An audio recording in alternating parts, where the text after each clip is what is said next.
Assalamualaikum warahmatullahi wabarakatuh. Selamat pagi, salam sejahtera bagi kita semua. Perkenalkan, saya Ridvani Adesti Fatikasari dari SMK Negeri Jumantono. Pada kali ini saya akan menayangkan hasil presentasi yang telah saya buat dengan tema P3K.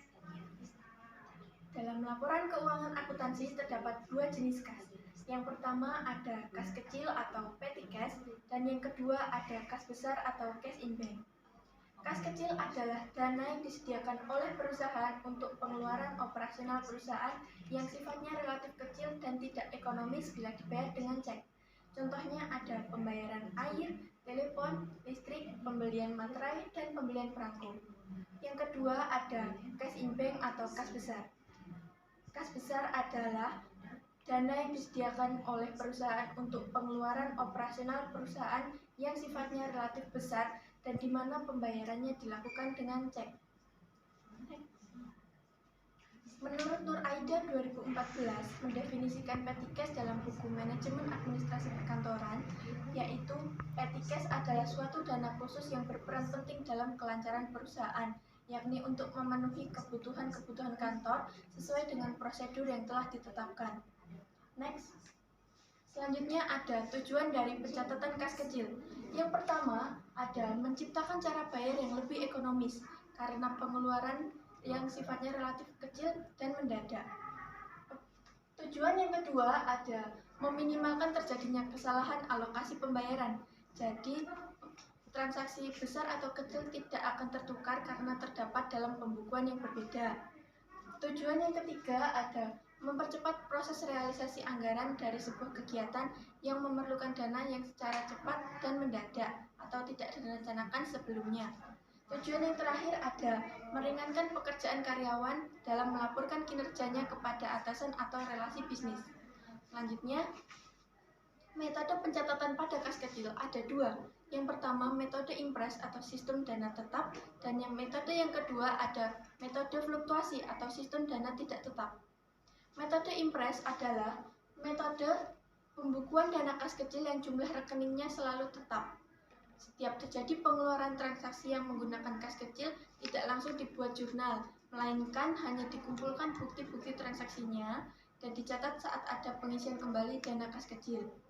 Metode yang kedua ada metode tidak tetap atau fluktuasi, di mana metode pembukuan kas kecil metode yang berubah pada pembukuan kas kecil. Setiap terjadi pengeluaran yang menggunakan kas kecil harus selalu dicatat berdasarkan pengeluaran yang telah dilakukan. Selanjutnya, terdapat perbedaan antara metode impres dan metode fluktuasi. Metode impres yang pertama ada setiap pengeluaran tidak dibuat jurnal. Perbedaan yang kedua ada pengisian kembali dana kas kecil harus sebesar pengeluaran yang telah dilakukan. Perbedaan yang ketiga ada jumlah rekening saldo kas kecil selalu tetap atau seperti semula. Perbedaan dengan metode fluktuasi yang pertama, setiap pengeluaran kas kecil dibuat jurnal. Perbedaan yang kedua, ada pengisian kembali dana kas kecil harus sebesar pengeluaran yang telah dilakukan. Misalnya pengeluaran sebesar 1 juta, pada metode impres, pengisian kembali dana kas kecil harus 1 juta. Tapi metode fluktuasi, pengeluaran 1 juta, pengisian kembali dana kas kecil metode fluktuasi bisa 1 juta ataupun lebih dari 1 juta. Perbedaan yang terakhir metode fluktuasi yaitu saldo kas kecil berubah-ubah, tidak seperti semula. Selanjutnya, berikut adalah format kas kecil. Terdapat kolom tanggal yang diisi tanggal, bulan, dan tahun pengeluaran. Selanjutnya terdapat kolom evidence number diisi dokumen number yang tertera dalam dokumen transaksi. Kemudian ada kolom deskripsi diisi keterangan untuk apa digunakan pengeluaran. Selanjutnya ada kolom akun debit dan kredit. Dalam kolom debit terdapat kolom akun number, dan jumlah pengeluaran. Sedangkan dalam kolom kredit terdapat kolom petty cash.